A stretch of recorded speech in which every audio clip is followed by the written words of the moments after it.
Well, Benjamin Sporton is the chief executive of the World Coal Association. He joins me now live from Marrakech in Morocco. Thanks so much for joining us. As you're very aware, the coal industry gets a lot of attention for being one of the biggest contributors to environmental degradation. So where do you see the coal industry going given the huge increase in demand for clean, non-fossil fuels? Well, thank you very much for having me, first of all. It's good to be with you here from Marrakech. I think that we need to recognise here at these talks, and indeed as we look at action on climate change, that coal is a very important part of the world's energy mix today, and it will continue to be for the decades to come, particularly in the developing and emerging economies of Asia.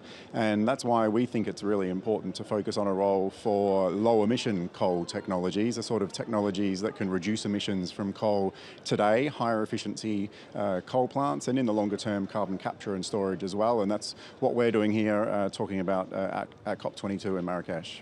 So clean coal, you think, is the answer. What kind of reception are you getting then at this conference? Are participants engaging big coal, or are you finding yourselves more and more on the fringes? Well, one of the things that's really important, I think, about this summit is that we're looking at implementing the Paris Agreement. And in the lead up to the Paris Agreement negotiations last year, about 19 countries submitted climate plans that had a role for low-emission coal technology. And that's one of the things that we're talking about while we're here in Paris.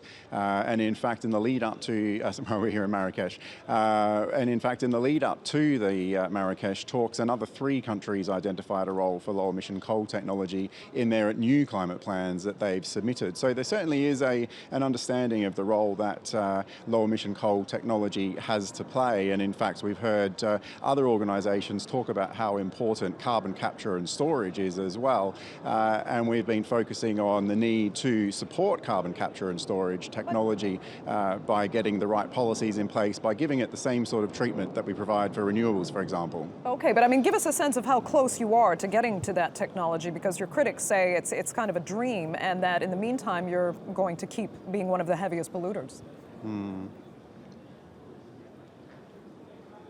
Sure. Well, we do need to do much more on carbon capture and storage. That's absolutely true. But in fact, we've had now operating for more than 2 years the world's first coal-fired carbon capture and storage plant. It's at Boundary Dam in Saskatchewan in Canada.